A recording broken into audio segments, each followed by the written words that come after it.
Listener supported. WNYC Studios.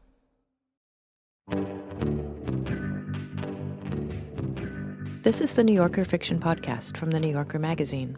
I'm Deborah Treisman, fiction editor at The New Yorker. Each month, we invite a writer to choose a story from the magazine's archives to read and discuss. This month, we're going to hear The Surrogate by Tessa Hadley, which was published in The New Yorker in September of 2003.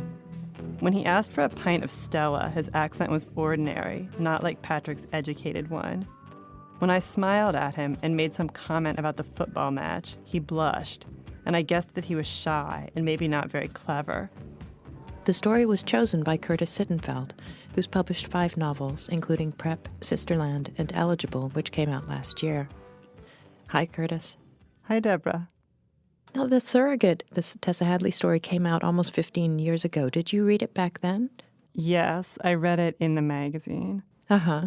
So you were probably still a student, like the character in the story? I might be older than you think I am. Yeah. I'm about to turn 42. Mm-hmm. So I was, oh no, this is, I didn't know there'd be you were in your late 20s. You could have been an MFA student. In September 2003, mm-hmm. I actually was teaching at a boys' prep school mm-hmm. in Washington, D.C., a boys' high school. I was in my second year teaching there. So you're right, I was in my late 20s. Mm-hmm. What was it in this story that caught your attention? So I love everything about this story. I mean, it is funny to me because I think if you had said a few weeks ago, like, when did The Surrogate get published, I would have said 5 years ago. And when I saw, like, actually it was published 13 years ago, it was sort of striking to me. But it is interesting because I think that the way I read this story has changed as I have become much, much older mm-hmm. than the protagonist. Mm-hmm. But I feel like the story feels a little bit like if you make a really smart friend in adulthood and your friend says, I have this kind of crazy story to tell you. You've become close enough that you confide in each other. And it just feels like that. Like it feels sort of succinct and juicy and surprising. And you learn a lot about the person telling it. This was only the third story of Tessa's that we published. She's now published 23 stories in the magazine. Had you read anything else by her back then, or was this the first? I don't know, actually. I feel like this might have been the first one that I read, but I'm not sure, actually. Mm-hmm. Do you think it's typical of the work you've read since then by her? I do. I mean, there's an interesting thing she does where I feel as if this story is maybe easier to follow. Like it's a very clear story. And sometimes she does something that I like, but it makes you work, where she has so many characters in her stories that you almost have to like write them down. And often it might be like it's like 2 women who are friends, and then like they each have the man they're married to, the man they're having an affair with, and then like 3 children. And so you almost have to make a chart, even though it's only like 12 pages. So I feel like this is maybe more distilled than some of her stories. Mm-hmm. But I think its themes are very consistent with what she seems to be interested in. Yeah, it's very simple. There are only 3 characters, and 2 of them exist mostly in her imagined versions of them. Yes, so, exactly. There was one review of Sunstroke, the story collection The Surrogate eventually appeared in, that said it's not what happens but the significance of what doesn't that's so exquisitely illuminated by Hadley. Do you think that works with this story? Yes, definitely. That's a perfect description. All right. Well, we won't reveal it yet. We'll talk some more after the story. And now here's Curtis Sittenfield reading The Surrogate by Tessa Hadley. The Surrogate. When I was 20, I fell in love with one of the lecturers at my college. I know that this is a very ordinary thing to do, and I know now that lecturers, when they notice yet another smitten girl child traipsing moonily around after them, simply sigh and feel anxious. They feel anxious and all the other things you would expect, too, flattered and confirmed and a little bit stimulated. His name was Patrick Hammett, and he taught courses on Shakespeare, 17th century poetry, and critical theory. I took all his classes. I made him my interpreter of the whole world. Patrick was tall with rather bowed shoulders. He was hollowly thin, except for a small, soft beer belly nestled in the stretched cloth of his t-shirt above his belt. He wore his thick black hair down to his shoulders, tucked behind his ears. He used gold-rimmed glasses to read, but took them off when he was talking, swung them in his fingers, and sometimes dropped them. Without the glasses, his eyes were deep-set and squinted slightly. In a crowd, in a club, you wouldn't have picked him out as particularly good-looking. But in the lecture room, sitting with us in the democratic circle of chairs that he insisted upon, his looks were a power, a force that I felt physically, like velvet against my skin. I loved the whitened pressure points that his glasses left on the bridge of his thin, crooked nose. I loved the big, nervous hands he was always waving in the air, gesturing uncontrollably as he spoke. Of course, I didn't have a chance with him. Who was I? I wasn't anybody. I wasn't even one of the cleverest students in his classes. I wasn't an absolutely average student either. I was aware that I had a quirky way of seeing things, which sometimes came out as insight and sometimes just left everyone looking blank. Patrick encouraged me. Once he reminded the class of something I'd said. You remember the point that Carla made in last week's seminar? Another time, after I'd made some remark about freedom of choice in Much Ado About Nothing, he said, "That's very well expressed, Carla. I couldn't have put that more eloquently myself." This made me very happy. But I didn't delude myself. I wasn't the kind of student who would get a first-class mark. When I tried to put my thoughts down in writing, the dart of intuition that had been clear and sharp when it flew into my mind got tangled in something muffling and clumsy. And Patrick's occasional surprise at my penetration didn't mean that he had singled me out. I didn't really exist for him outside that circle of chairs in the lecture room. In his 17th century poetry seminar, he read us the Exequy by Henry King. "Dear loss, since thy untimely fate my task hath been to meditate on thee, on thee. Thou art the book, the library, whereon I look, though almost blind. 'Tis true, with shame and grief I yield, thou like the van first took'st the field, and gotten hast the victory in this adventuring to die before me, whose more years might crave a just precedence in the grave. But hark, my pulse like a soft drum beats my approach, tells thee I come, and slow howe'er my marches be, I shall at last sit down by thee." I can't adequately express the effect this poem had on me then. I don't remember now what season of the year it was, but I do remember that the fluorescent lights in the lecture room were on in the middle of the day because the sky was so dark outside, navy blue clouds pressing close to the earth like an artificial ceiling. Little gouts of rain were spitting against the window, and in the gently sloping field outside, the campus was built up around an 18th century house on an estate farm by the Duchy of Cornwall. The bullocks, instead of lying down as they should have done with rain coming, were jostling uneasily and heaving up against the fence and clambering onto one another's backs. When I look at the poem now, I see that it is the lament of a much older man for a young wife snatched away by death, and that it depends upon a confidence in the resurrection of the body on Judgment Day. I don't know anything about those things, but at the time I felt that the words of the poem were so immediate and relevant that they spoke to me not just through my mind, but through my body. I could hear that drum. Its beating came right up out of the floor of the classroom and shook me through the soles of my feet. I made one of those remarks that didn't come out well, and nobody took much notice of it. "He longs for her, and she isn't there," I said. It sounded too obvious to need stating. I'd wanted to use the word sexual. We were trained to see sexual implications everywhere, and surely in this case I would have been right, but I couldn't bring myself to be the first to say it.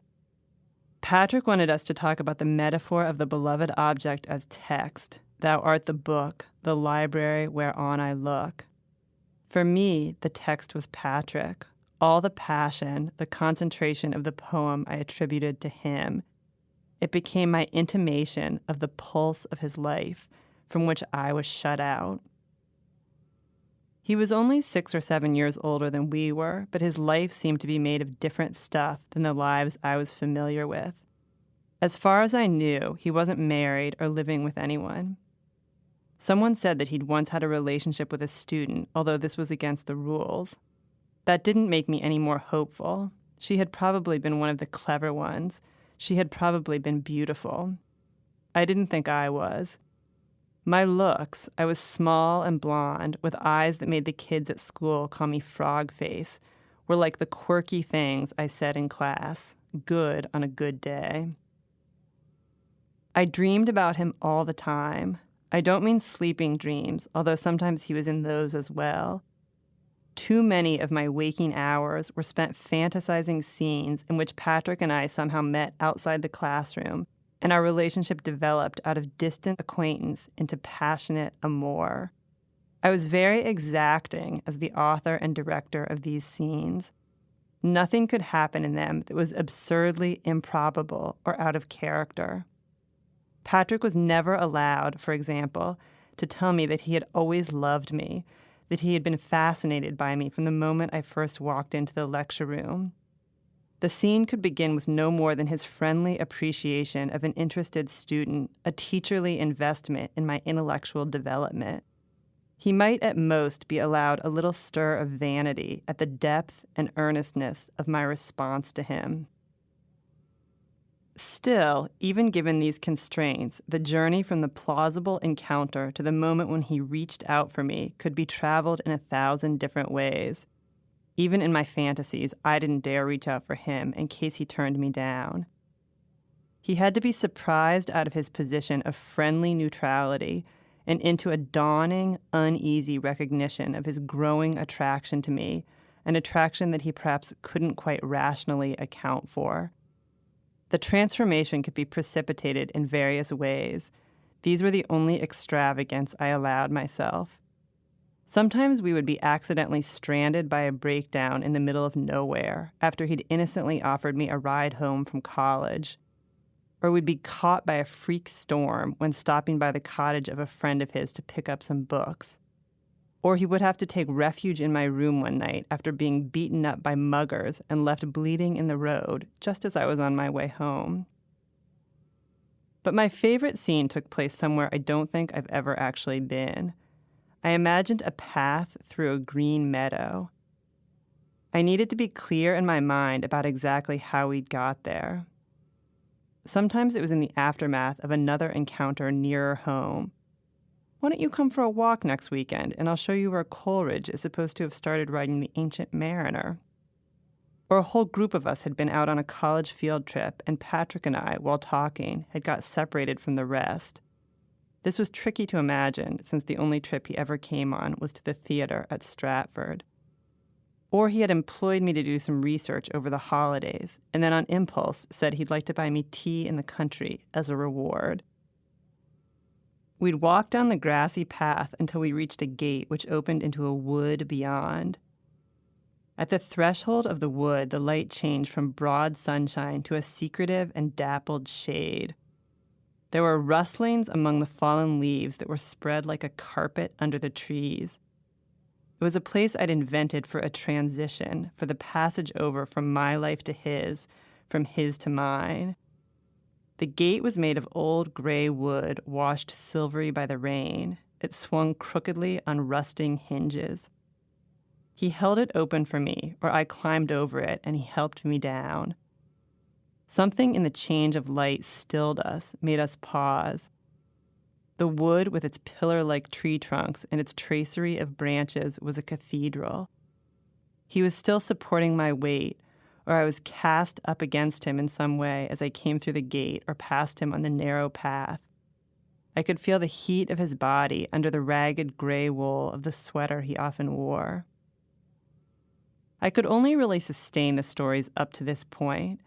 After that, his face came closer. He put his arms around me. There was kissing, there was a pressing together, and the narrative failed. It lost its sequence. I could and did imagine plenty of what happened after, but not in any clear way. It came in a hallucinated muddle that I would try to disentangle.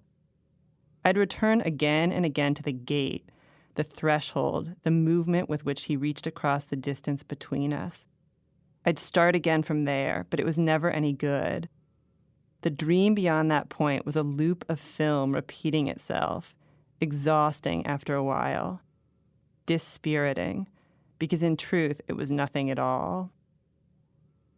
In my second year, I was so short of money that I got a job working 3 evenings a week at a pub in town. It must have been an old pub once, with lots of twisty little rooms winding around the different levels, but the walls had been knocked down, and it was now one huge cavernous space, low-ceilinged and gloomy. There were still confusing steps up and down in places, and the floor changed from flagstone to wood to carpet. Drunks and women in heels sometimes tripped and spilled their beer. Video games flashing ruby and emerald-colored lights stood against the walls. The place didn't have much atmosphere. It was more fashionable to go to one of the new bars with long pine tables and stainless steel counters where food was served, or to one of the quaint old pubs that had kept their little rooms and served real ale. Big parties came to my pub because there was usually room to seat them. And men came in to watch football on the TV screens, the kind of men who didn't want roasted vegetables and pitas or real ale. I'd worked in nicer pubs. When I lived at home, I'd worked in our local, where the old-timers expected you to start pulling their pints the moment they pushed open the door. I didn't mind the anonymity of this place. I was often on with temporary staff I didn't know, and that meant I didn't have to talk too much. If we weren't busy, I just kept order behind the bar. I made sure that the glasses were clean, the lemons sliced, the drip trays empty, the bottles and the optics replaced as soon as they ran out, the ice bucket filled. While I was taking care of all this, I forgot that I was a student. I rarely saw anyone from the college in there, students or staff. But one night, when I came back from asking the landlord to change a barrel, I thought for a moment that I saw Patrick. A man with the same long, narrow build and thick, shoulder-length hair was standing with his back to the bar, a pint of lager in one hand, looking up at the TV screen. Although this was exactly the sort of plausible scenario I was always dreaming up to bring us together, in reality, I didn't want it to be him. I panicked. I didn't think I could cope with my 2 roles at once, competent barmaid and besotted student, and I had no idea how to respond when he turned around and recognized me. But the bloke, when he turned around, wasn't Patrick, though he did look rather like him. Rather like him, but quite different. He had the same crooked nose, more exaggerated even, and the same close-set eyes that were revealed when Patrick took his glasses off. But he didn't wear glasses. He didn't have any of Patrick's concentrated excitement. When he asked for a pint of Stella, his accent was ordinary, not like Patrick's educated one. When I smiled at him and made some comment about the football match, he blushed, and I guessed that he was shy and maybe not very clever. He probably would have liked to keep the conversation going, but he couldn't think of what to say to me. And I got a certain pleasure out of the situation. I could play at talking to Patrick without its really mattering. I made small talk as I handed the man his change and stayed with him until I was called away to serve someone else. When he left the pub 15 minutes later, he put his glass on the bar and said goodbye to me in such a way that I knew he'd planned it in advance, hoping that I'd be looking in his direction. Then I forgot all about him. I didn't expect to see him again. But a week later, he was back, and after that, it was a regular thing. He came with his friends, and I think he would have come regardless of me. They were just a gang who met up often and were going through a phase of drinking in this particular pub. But he did remember me and looked for me when he came in the door and blushed if I served him. When his friends saw us chatting together, they teased him. They made him go to the bar for every round, and then they whistled and laughed to encourage him. "Go on, ask her," they said, meaning me to hear. "Fuck off," he said, red-faced, pretending to be busy with the first mouthful of his pint. Every time I saw him, I'd feel the same shock at his likeness to Patrick. People come in physical types. I've seen girls I immediately recognized as belonging to the same type as me. Small and round with these deep-lidded frog eyes. There are dark ones and blonde ones, but the type is as unmistakable as if we belonged to the same subspecies. And even though there were specific points on which they didn't match, this man and Patrick had the same overall effect. The man in the pub was blurred where Patrick was definite. His skin was coarser. His hair wasn't as black and straight. It was dark brown with honey brown curling bits in it. He was a little shorter than Patrick, but more muscular, as if he did physical work. He told me that he was a gas engineer, which wasn't all that physical, but presumably more strenuous than lecturing on the literature of the early modern period. He had a little beer belly like Patrick's. His jeans hung on his narrow hips in the same way.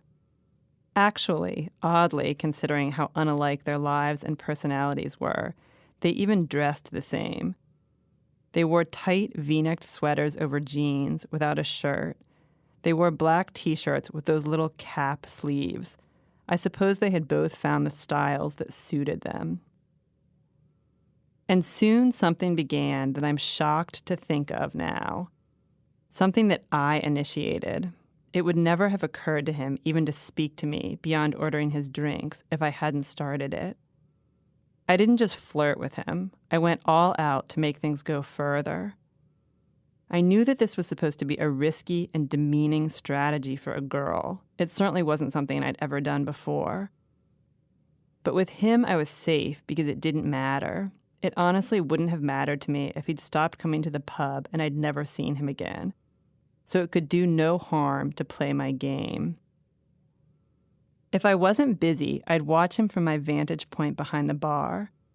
Sooner or later, he'd become aware of this and look up from where he stood or sat with his mates, and then I'd smile at him, a long, heated-up smile, and he would redden and look away again, smiling too. When he came to the bar, I rushed to serve him, even if one of the other barmaids was closer. He bought me drinks, and I clinked glasses with him and asked him about himself. When I gave him his change, I made sure that our hands touched. I don't think that anything like this had happened to him before. He wasn't a complete innocent. I found out that he'd been engaged to someone, and she had broken up with him a few months before, but he wasn't used to being pursued by a stranger. The shock of his looking so much like Patrick never completely left me. On the one hand, I felt I had the measure of the man he was, pleasant and rather dull. I knew that he and his friends spent the evening talking about cars and football and teased each other in the explosive, foot-shuffling, flaring-up way I remembered from the boys at school. From time to time, they'd run out of things to say to one another and sit in silence, taking mouthfuls of their beer. On the other hand, his appearance flashed a promise to me. It was as if Patrick's qualities were locked up inside him somewhere, if only I could find the key to release them. Eventually, I got him to the point where he couldn't help but ask me if he could give me a lift home from work. I felt embarrassed then, as if my game had gone too far. He waited for me while we cleared up and reassured me that he'd had only one pint and was all right to drive, and then he led me proudly around the corner to his car, which looked very shiny under the street lamps. I hoped that he hadn't cleaned it for my benefit. I think he felt more confident about his car than about himself, but the impression was wasted on me. I couldn't tell one type of car from another. While he was driving me to the house I shared with some other students, we both went shy. I nervously asked him about his work, and he told me that he had worked for British Gas for several years and then set up his own business with a friend. For tax reasons, they'd recently had to split the business in two, one side dealing with boilers and central heating systems and the other with gas appliances, although in effect they still worked together. He explained this to me in some detail, and I was bored. I was hoping that none of my housemates would be around when I asked him in for coffee, and they weren't. It was always better when he wasn't talking. When he was silent, I could recover the illusion I was pursuing. I barely talked to him about myself, about college, about my classes, about my plans. I barely talked to him at all. I turned on my lamp, which had a pink bulb, so that the room was dim. I kissed him, I touched him, I undid his clothes, I made all the first moves. I don't think he was quite comfortable with the speed at which these things happened. He was a nice chap. He would have preferred to take things slowly. He would have preferred to have me as his proper girlfriend. On the other hand, he was a man. He didn't turn me down. Perhaps he felt a little ashamed of himself afterward, or ashamed of me, more likely.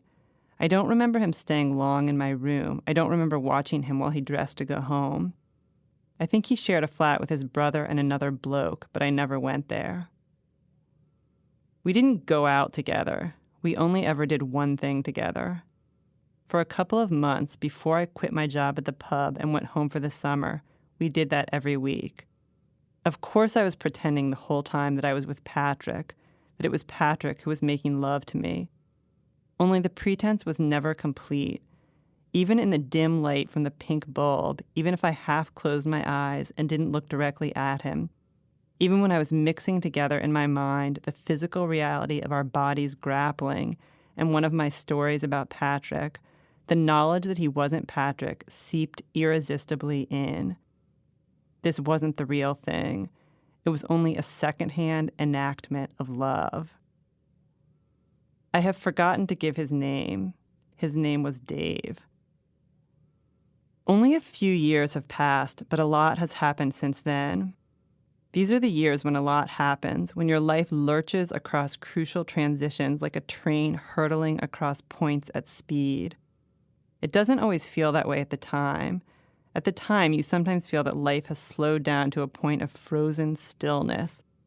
There's no tedium like the tedium of 20, but all the while you are, in fact, flying fast into a future that has already been decided by a couple of accidental encounters or scraps of dreams. In the end, Patrick Hammett reached out for me. Unbelievably, what he actually said when he did it was that he had always loved me. He had been fascinated by me from the moment I first walked into the lecture room, or words to that effect, which just goes to show that you mustn't trust a scrupulous realism, that sometimes sloppy fantasy comes closer to the true state of things. I became the person it had been unimaginable for me to be, Patrick's girlfriend, Patrick's wife. We had to wait until I had finished his classes before we could tell anyone about this, and those months were the most wonderful months, the secret months, when I had to sit in his classroom and engage in discussion as usual, as if there were nothing going on between us. I love Patrick. I think we're well matched.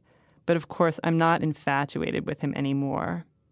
You can't go on being infatuated with someone you share toothpaste with, whose crusty, inside-out balls of socks you have to put in the washing machine. I still count on his intelligence and his articulate way of speaking. But I get irritated at the way he gulps in a breath of air just before he pours out some hoarded-up information, and at the way he guides conversations around to an opportunity for him to be surprised at someone else's ignorance. When he's holding forth in an argument, he fills any gaps while he searches for words with a loud so that no one else has a chance to break in with a different point of view. I never told Patrick about Dave, and I've never seen him since. I once looked up gas engineers in the Yellow Pages and found a company that might have been his. I couldn't look him up in the residential phone book because I never knew his last name. In my first few months with Patrick, if I ever thought about Dave, I was just embarrassed at what I'd done. But then the idea of him began to preoccupy me like an unsolved mystery. Why had he lent himself so unquestioningly, so pliably to my fantasy? How could he have explained to himself what was happening between us? I try to remember the details of our lovemaking, and I can't. I can hardly believe that we were pressed naked against each other again and again. I feel as if I had wasted an opportunity, longing the whole time for him to be someone else. What was he feeling when he didn't speak? There's no real equivalence between my situation now and my situation then. I'm happily married to Patrick, and given the chance, would not even seriously consider throwing in my luck with a stranger I have nothing in common with. That little hunger for a lost chance gets expressed only in my fantasies, which contrive themselves almost in spite of me. No green lane, no gate into a wood. He is a gas engineer in the fantasy, of course. He comes to my house to mend the boiler. At first, we pretend not to recognize each other. I show him the problem and hover discreetly while he works. He asks me to hand him a spanner from his toolbox, and when he takes it from me, he touches my hand with his. I wish he weren't a gas engineer. It sounds too much like a scenario from one of those funny pornographic films of the 60s where the milkman or the postman is served up to the bored housewife amid all the conveniences of her own kitchen. But I've tried giving him another profession, and I simply don't believe it. It has no connection with the real man. When he stands up to tell me that there's a problem with the boiler's valve, he steps toward me and begins to kiss me. It's then that I see that what we did together has had consequences for him. It has made him rather reckless sexually. He has learned the audacity to reach across through all the mess we make with thinking and talking, through to the body and the body's truth. I have to be careful not to believe in this. It is only a dream. That was Curtis Sittenfield reading The Surrogate by Tessa Hadley. The story appeared in The New Yorker in September of 2003 and was included in Hadley's story collection, Sunstroke and Other Stories, which was published by Picador in 2007. And if you are watching this video, either I'm dead or I'm in a very, very, very bad situation. She said, "Oh my God, I can hear gunshots. I can hear men outside." Where are they? What have they done to them? Are they dead? Are they not dead? There is one suspect, her father, the Sheikh. It's Madeline Barron from In the Dark. We've teamed up with our new colleague Heidi Blake at The New Yorker to try to answer a question about one of the richest men in the world, the ruler of Dubai. Why do the women in Sheikh Mohammed's family keep trying to run away? There's 5 policemen outside and 2 policewomen inside the house. So basically I'm a hostage. And he reminded me that Sheikh Mohammed can get me anywhere. Because you're a rich and powerful person, you can effectively break any law you want in our country and get away with it. The Runaway Princesses is available now. Follow In the Dark wherever you get your podcasts. So, Curtis, I saw somewhere that you included this story on a list of your 5 favorite romantic literary love stories. Do you think of it as romantic? I mean, I guess it depends on your definition of romantic, which when I was asked to make that list, I sort of did some unintentional soul searching because I thought, like, these are very romantic selections to me that I think someone else might be like, these are weird and depressing. So I don't know. I mean, I almost feel like this story is maybe sexy more than romantic. Mm-hmm, and it's also the opposite of sexy. Right. I mean, it's interesting, just to kind of jump to the end, that Carla, the narrator's fantasies about Patrick always involved sex.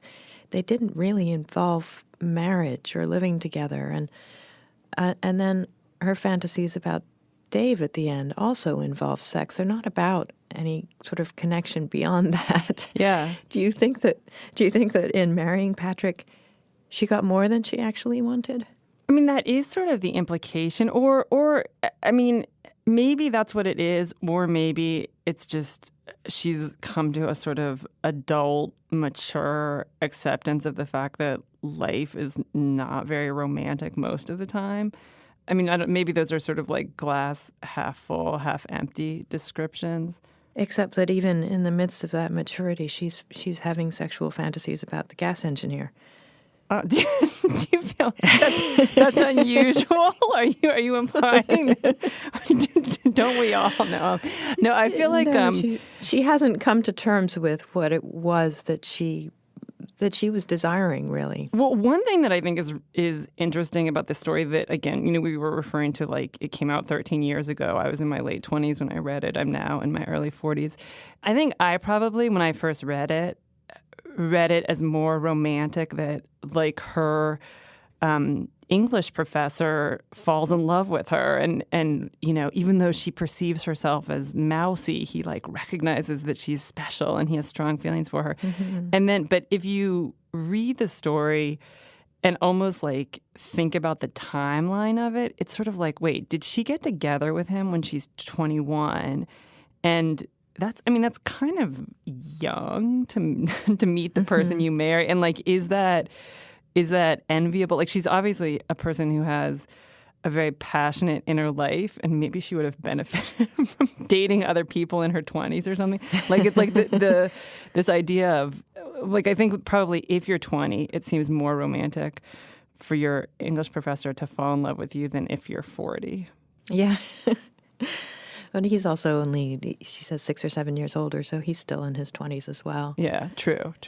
Do you think, so at the beginning of the story, she is insisting that she's unexceptional to him, that she doesn't exist for him outside the lecture room. And clearly we find out that she does. Why do you think she gets that so wrong? Well, I mean, again, there's a sort of, like, positive and negative way to answer this. But, I mean, he's not necessarily that exceptional either, like, maybe. Yeah. And it could be, like, she's correct that she's sort of unexceptional as a student or as a person, but that the intensity of her feelings for him are something that he can perceive. Mm-hmm. They come through. I wondered, reading it for the second or third time for this purpose, about that Henry King poem, which she sort of misunderstands, that it's a bishop who's lamenting his wife's death.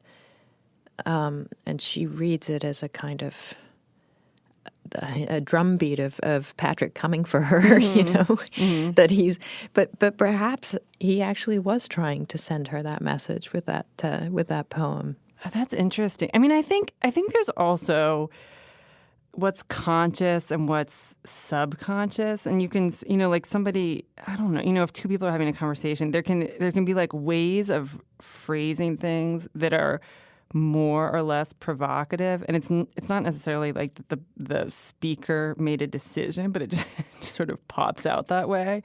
And so I think it's like, it could be accurate, and it could be not even conscious on his part. Yeah. Yeah. Well, it seems like there's a lot happening under the surface between them. Yeah, which is one of the reasons that I like this story. Yeah.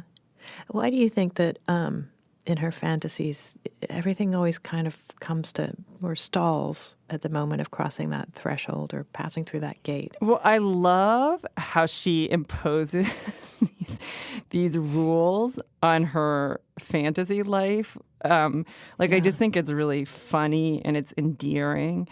And it's so great that she's, like, trying to be very careful and realistic, and what she's most careful and realistic about is wrong.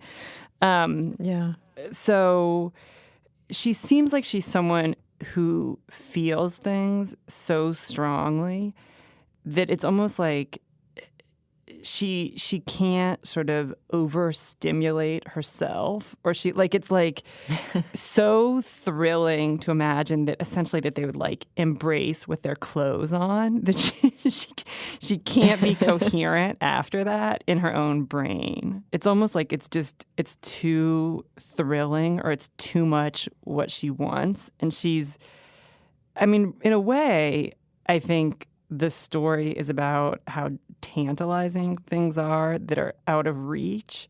And so it kind of makes sense. It's almost like she can't, like, look on with her eyeballs at, like, what really could happen. And she has to, like, avert her eyes from her own fantasy.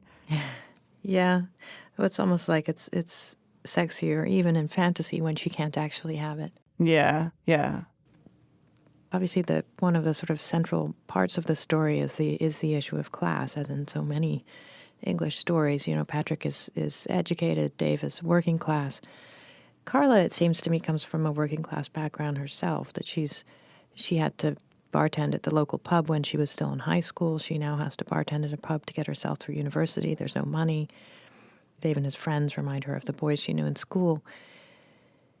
So you sort of feel that should be the side she's on, in a sense. It's what she's come from. But maybe, do you think that her fascination with Patrick has something to do with a kind of social aspiration?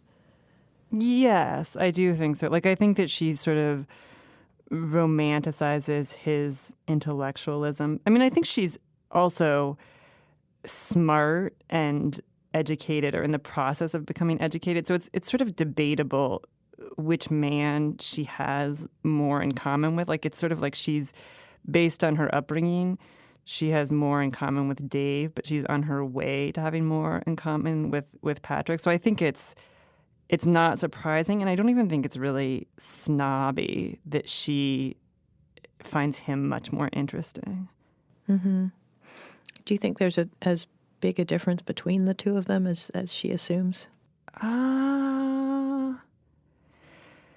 Again, yes and no. I mean, I think that in a way, again, the story is sort of about how much the story that she tells herself affects her own behavior. And even, it's almost like she's so self-conscious in class, and she's so brazen in the bar. And it's because of, I mean, sort of, it's sort of the difference between the men, but it's also sort of the values that she's ascribed to the differences, or she's intimidated by one and she's not at all intimidated by the other. Yes, there is a difference. I think that she can have a very different kind of conversation with Patrick than she can with Dave. But I guess you could also make an argument that she never gives Dave the opportunity. I mean, there's sort of here's Patrick, teaches class on poetry and, Shakespeare, and literally she almost doesn't talk to Dave. So it's she doesn't give him the opportunity to use words. And so it's unknown, almost what's inside the soul of Dave, which I do think she acknowledges at the end. Yeah. Well, she refers to Dave as being blurred, where Patrick is definite. And it seems so clearly that those two things are in the eye of the beholder. It's not. How do you think this story plays on the reader's sympathies? I mean, who should we be sympathizing with? And does that change? Well, I always sympathize with the unlikable female character. I mean, again, that is an incredibly subjective question. One reason that I like Tessa Hadley is that I think she handles gender in a really interesting way, and sometimes directly addresses issues of feminism and the discrepancy between what a sort of strong feminist woman wants to want and what she really wants, and how that changes over time. And which is a long-winded way of saying, just having been a writer myself, and overwhelmingly my protagonists are female, and I get a lot of feedback in the time in which we live. It's very easy for readers to find writers and give a piece of their mind. I suspect that Tessa Hadley sometimes gets feedback that her protagonists are not very likable. And to me, they're very likable and very recognizable, and they're sort of speaking truthfully and saying things that lots of people feel but wouldn't necessarily admit to. They're self-interested and they're judgmental, and, they sort of, I don't know, betray their friends, or she has disregard for the sensitivity of Dave or something, and just kind of uses him as a sexual object. And all of that to me makes her a really rich character. And so it's almost the question of who deserves sympathy. a part of me is like, who cares who deserves it? It's like such a well-constructed story, and it like contains human truths and. Yeah. I mean, which is to say, of course, poor Dave deserves our instead of Patrick, who's like the full of himself, pretentious, with crusty socks, like professor husband, or Carla, who always wants the man that she's not with. And I mean, she should probably be grateful that like any man likes her since she's mousy. So those are not my views, but those could be one's views. It's funny just to think if the genders in the story were reversed and there's a man in love with a woman and pursuing and sleeping with another woman who looks like her simply for that reason, one might feel more indignant. That's interesting. I think I would totally read that story. That is a really interesting idea. I actually had the idea recently. Do you know, I probably won't do this, but do you know how Liz Phair, like I think that her sort of breakthrough early album was supposed to be sort of a response to a Rolling Stones album. Do you know this? And I thought to myself recently, it would be interesting to sort of take really famous kind of male stories, whether it's like Updike's A&P, et cetera, and kind of rewrite them either from the female point of view or just tell a similar story where the protagonist is female instead of male. Don't you think that'd be super interesting? Mm-hmm. I do feel that if this one were turned around, it would read differently. Yeah, it definitely Even if everyone would. were exactly, had the same inner life and had the same, desires and so on. Well, and actually in Sunstroke, there's a story where, as you probably know, I don't think it was in the New Yorker, but there's a story where an older woman and like essentially more of like a boy than a young man. It's not like they're not having sex and they never even kiss, but she definitely sort of, sits next to him inappropriately or whatever. And it's an uncomfortable story. It's not a romantic story. And I think it's super interesting. There's another thing that I think Tessa Hadley does really well in general that I love, which is like she jumps forward, 25 years or 30 years or something. And I just find it so interesting and satisfying when writers do that. But there's something this is actually, I guess, a question for you is when she says like not so many years have passed, how many years do you think have passed in the story from? Oh, when she's married. It's probably 10 years, Yeah. I don't think it's decades. Yeah, yeah. But it's not somewhere between 5 and 10. Yeah. She's not like, which is, it's sort of strange. Well, so once she is married to Patrick and fantasizing about Dave, who's now become the man of mystery to her, does that tell us something about fantasies in general, or is it very specific to this character? Maybe both, actually, because I think that one thing that it sort of says about her fantasies is that perhaps they hinge on being unrealized, which I think is not that unusual. Yeah, you think you would be fantasizing about getting it all, but she's fantasizing about almost getting to that point. I mean, one thing that's fascinating to me is that the fantasy at the very end. Dave has come to check her gas meter or whatever it is, and something starts between them, and she says, it's then that I see that what we did together has had consequences for him. It has made him rather reckless sexually. He's learned the audacity to reach across through all the mess we make with thinking and talking through to the body and the body's truth.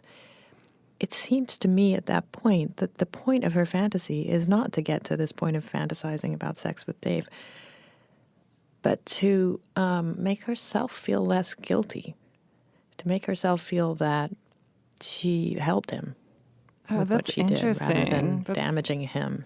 To me, there's not much implication that she damaged him. Like, it's like maybe she hurt his feelings a little bit, or maybe she confused him or something. But I don't think that there's really the implication that she was cruel. Do you think she was cruel to him? There's that moment when she starts to undress him and she's not really talking.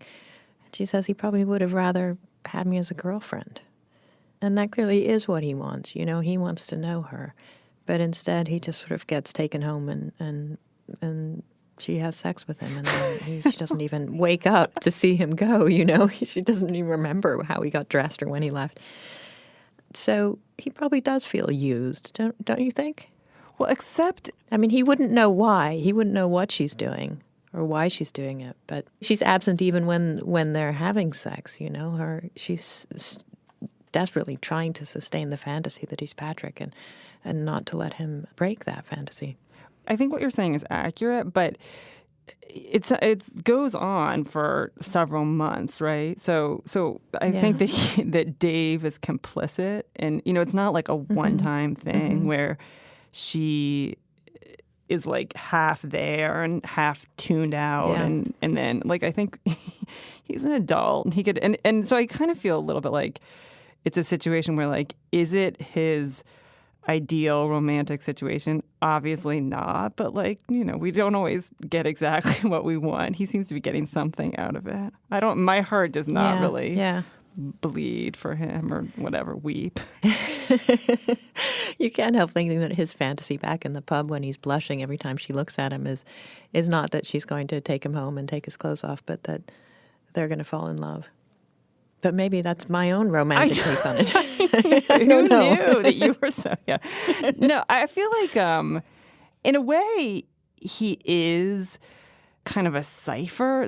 So it's like maybe he wants that, but it doesn't even seem as if they are particularly well suited to each other, and that if there were almost any other woman who acted exactly as she acts, they could have elicited the same behavior from him. So I feel in a way that the reason that Patrick matters much more is that to her or to the story is that he sort of recognizes her as a distinct person and she recognizes him as a distinct person. Whereas I think that Carla and Dave are almost like generic female, generic male to each other. And they could have had the opportunity to get to know each other better, but I don't think that they would have realized that they were soulmates if they had. Yeah. What's amazing to me is that Tessa can have these characters whom we don't know all that much about, and we never get any background really on any of these people. And yet her physical descriptions are so detailed that you feel you've met these people. Yeah. You've seen them. Yeah. It's even down to that little, small soft beer belly and the stretch cloth of his t-shirt above his belt, or the way he swings his glasses in his fingers when he's talking and then drops them sometimes, just all these little details are so familiar from life. Yeah, I agree. So I feel like one thing I love in general is almost like if a story does things where I would think oh, I don't like that in stories, but then it pulls it off perfectly. I love it. And it's like there's almost no dialogue in this story, and there's not even that much. There's this one compressed section of external action, but it's mostly summary, which I feel like tends to be less interesting than scene. And then there's the only dialogue is that dialogue in the bar. So it's sort of shouldn't be as juicy as it is. Her control over language or her specificity is so impressive, exactly the way that you're saying. She evokes something so perfectly, and her choice of detail is so vivid. What she sort of knows to leave in and leave out is fantastic. And also I'm surprised when I go back to it by the structure. When I print this story out, it's 12 pages. Whereas I think there's this little bit about her being married to Patrick at the end. That actually happens on page 8. So it's really a third of the story is after all of the events have passed, which you don't realize when you read it. Yeah, you're right. You feel like it's the very end. There's something sort of magical about this, the way she has this story play in your mind. Yeah, which again is one of my favorite things where, I'm sure that I would think as an editor, you can often see how the machinery is turning. And as a writer, I can see how the machinery is turning. But I love being tricked by a story, or like when I think I don't know how the writer did that, and almost like I could like take my scissors and cut up the paragraphs and figure it out. But as a reader, I got kind of like lulled, or like I got surprised. I feel like that line about an ending, which again, I guess this isn't even the ending, but the twists. There's this idea of in writing that a story's ending is supposed to be surprising yet inevitable. But I feel like this not only does that once, but does it twice, where I was definitely surprised that first that Patrick says exactly the thing that she thought was sort of too perfect and romantic to ever say. So she didn't even wish for it. And then I love that she still fantasizes about Dave. Like the fact that there are these two twists in what is like a relatively short story, a short story. There's also the sort of two little writerly winks at the reader where she has, in the beginning, she has Carla saying, I was very exacting as the author and director of these scenes. Nothing could happen in them that was absurdly improbable or out of character. And you sense, Carla as writers saying, trying to make everything real and feel real in her stories, even though they're her own internal fantasies. Then later she says, well, you mustn't trust a scrupulous realism. Sometimes sloppy fantasy comes closer to the true state of things. And so, Tessa in doing these things has fully reversed herself with her kind of wink to the writer. That part makes me laugh. Do you think that if Carla had never said to us, of course he would never say something like, I noticed you the moment you walked into the room and I found you fascinating. Do you think that then if Patrick said that, we would think like, that's so unrealistic? But she kind of lulled us or tricked us into being like, that's not realistic. But of course it could happen. I think it's just a reminder to us as readers that we can't believe everything we're told. That narrators are subjective, that when she's narrating her own story, we're not getting the whole story.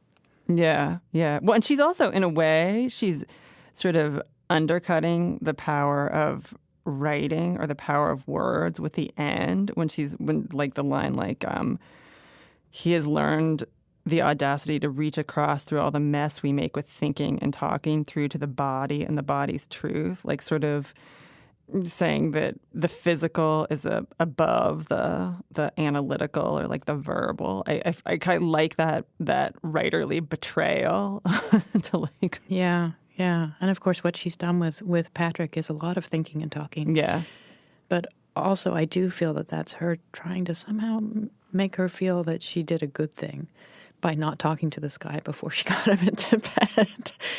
That she taught him there's no point in all that stuff. Let's just strip down.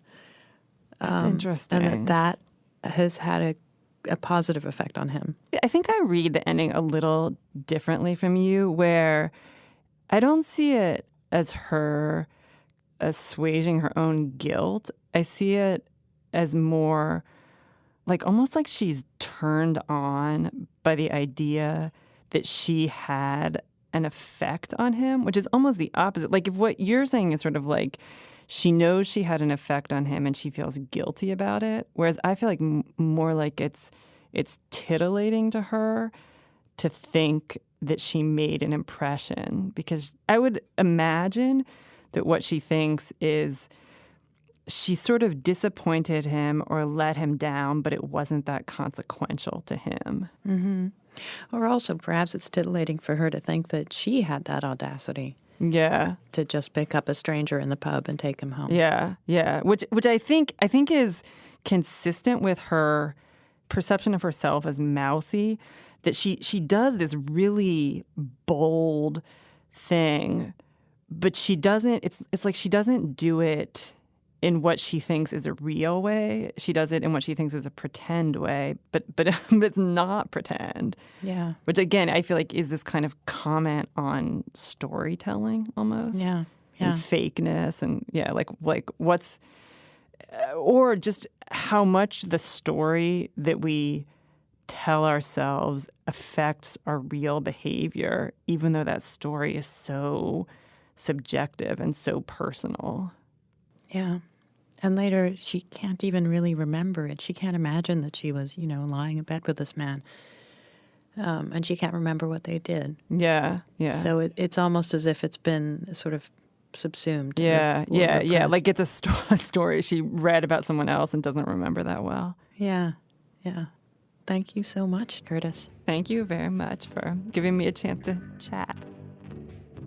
Tessa Hadley is the author of 6 novels, including The Past and Clever Girl, as well as 2 story collections, Sunstroke and Other Stories, and Married Love. She won a Wyndham Campbell Literature Prize last year and has been publishing fiction in The New Yorker since 2002. Curtis Sittenfeld's most recent novel is Eligible, which was published in 2015. She'll publish her first story collection, You Think It, I'll Say It, next year. You can download more than 120 previous episodes of the New Yorker Fiction Podcast, including one in which Tessa Hadley reads a story by Nadine Gordimer, or subscribe to the podcast for free in the Apple Podcast section of the iTunes Store. On the Writer's Voice podcast, you can hear short stories from the magazine read by their authors. You can find the Writer's Voice and other New Yorker podcasts on your podcast app. Tell us what you thought of this program on our Facebook page, or rate and review us in Apple Podcasts on iTunes. The New Yorker Fiction Podcast is produced by Jill Duboff of NewYorker.com. I'm Deborah Treisman. Thanks for listening.